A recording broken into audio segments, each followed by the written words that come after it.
Hello, we have been going through the book of Second Corinthians, and the first 5 chapters had a lot of emphasis on how we should reach out to others, using the comfort of God that He has comforted us in order to comfort others, being the aroma of Christ, being transformed into the image of Christ, which is a very powerful tool of witness to the world.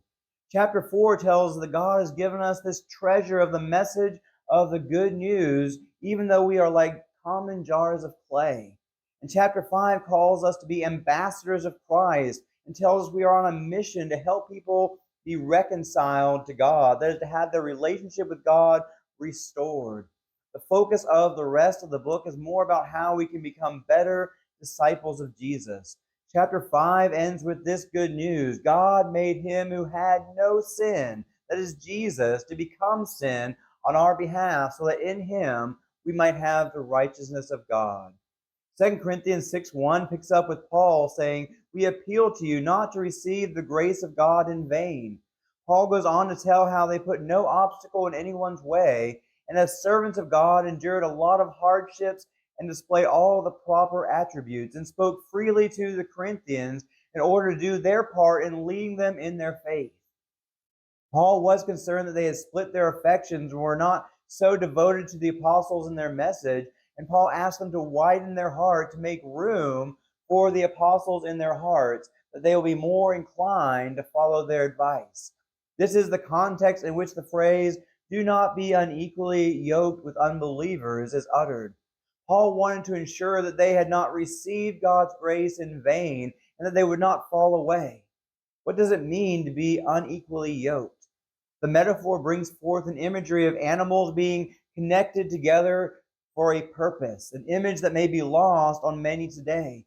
When yoking animals together, they should be the same kind of animal, they should be close to the same age, they should be about the same size, and they should be equal in strength. Animals are bound together for the goal of accomplishing one purpose. Now, if you tried to yoke a donkey and a bull together, they would be unequally yoked. These two animals are not going to be able to work together very well. The donkey is going to hold the bull back, making him far less effective than if he had simply been on his own. And the bull is going to dominate in this yoke, making things not go well for the donkey either, and probably hurt the donkey. They just are not fit to be yoked together. They're too different. Now, how does this concept apply to us as believers in Jesus when it comes to being unequally yoked with unbelievers? It means we need to be careful who we partner with in this world. Non-Christians should not be our closest friends who we lean on and depend on the most in this world. Christians who share the same values as us ought to be our primary friends, since Christians will encourage us in our faith and our walk with God, while non-Christians are likely to discourage us from fully living for God. We should be careful of the amount of time we spend with non-Christians and should desire to spend more time with our Christian brothers and sisters. As Christians, we certainly should especially be careful that the people we date and marry share our values and belief in God. Now, why are we to avoid being yoked with unbelievers? We are not the same. We have different morals. Many of the things that we see as wrong are seen as no big deal to those who are unbelievers. Sometimes they even think that our morals are wrong. We have different desires as well. Our primary desire is to be pleasing to God. Their desire is likely to do whatever feels good to them, which can include sinful things. We have a different purpose and goals. Our purpose as Christians is to become more like Jesus and lead people to heaven. Our goal is to go to heaven. Generally, those in the world have the purpose of simply fulfilling their desires. There may be some generally good purposes mixed in as well. Their purpose is not to be pleasing to God and go to heaven. We have different beliefs. We believe in God and that Jesus is the Son of God. We believe the Bible is the Word of God and that we need to live by the Bible. And there are plenty of beliefs about morality that just don't line up. We cannot be partners. We don't belong together like light and dark or oil and water. We don't harmonize. We don't have the most important things in common. We can also be tempted to do things that are sinful. 1 Corinthians 15:33 says, "Do not be deceived. Bad company ruins good morals." The CEV phrases it this way: bad friends will destroy you. And the ERV puts it this way: bad friends will ruin good habits. I've seen too many people drag down spiritually and even fall away due to the influence of non-Christian friends. Don't think that you are too strong for it to happen to you. Exercise caution. Paul says, do not be deceived. Satan wants to deceive you into thinking it won't happen to you. One girl in a youth group discussion on this very topic spoke up in class to disagree with my premise that non-Christian friends would influence her negatively. She was so sure she would be just fine. Sadly, I had already started to see some influence, and I could not convince her of the truth to this idea, and she did fall away.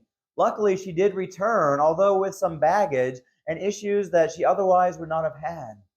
Not all who are led astray by bad company are so fortunate as to return. Impure thoughts may invade your mind due to the influence of others. In dating and marriage relationships, problems are often created. In dating, there may be pressure to go further than you should and commit sin. In a marriage relationship, you may be discouraged from going to church, and you'll likely have disagreements and struggles on how your children are to be raised. You may have additional financial disagreements and other disagreements that pop up where your faith clashes with their worldview. Now, the Bible is full of tensions where two principles are counterbalanced with one another, such as saved by faith and not by works, combined with faith without works is dead and useless. And judge not lest you be judged, and judge with a righteous judgment. If we are short-sighted, we grab one side of these biblical tensions and ignore the other. But the key is to see how they relate and find some balance between the two by taking into account the broader context and finding the harmonization. There is a tension when it comes to our relationship with non-believers that needs to be resolved with wisdom. The tension is between avoiding bad company on the one hand and sharing our faith on the other. On one hand, we're being told, do not be unequally yoked with unbelievers, and the righteous should choose his friends carefully, for the way of the wicked leads them astray, and bad company corrupts good morals. On the other hand, we're told to imitate Jesus, who was a friend of tax collectors and sinners. We're told to let our light shine before men, that they may see your good works and glorify God, which requires a certain closeness to the world. And Jesus prayed in the garden the night before he went to the cross that his followers would not be separated from the world. So which is it? What are we called to do here? To friend or not to friend? I believe we are still meant to form relationships with non-Christians, both as a part of being in the world but not of the world, and as a part of reaching out to the world. The best way to lead people to Christ is to be their friend. Jesus was a friend to the lost, and we should be friends with those who are lost as well. People in the world need a good friend who will show them the way to God.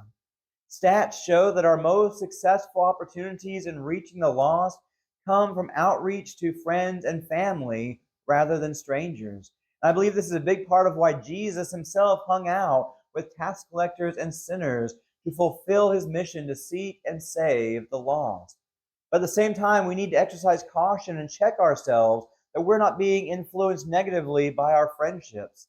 And our primary and most cherished friendships really ought to come from within the church so that we can encourage one another to live holy lives, to avoid being stained by the world or having our minds corrupted, to encourage one another to remain strong in the faith. We ought to spend a lot of time with other Christians over those who do not share our morals and beliefs. But this does not mean that we forget our mission to seek and save the lost. And this does not mean that we avoid forming relationships with those who are not Christians. Indeed, they need strong Christian friends, and friendship evangelism is still the strongest evangelism in today's world.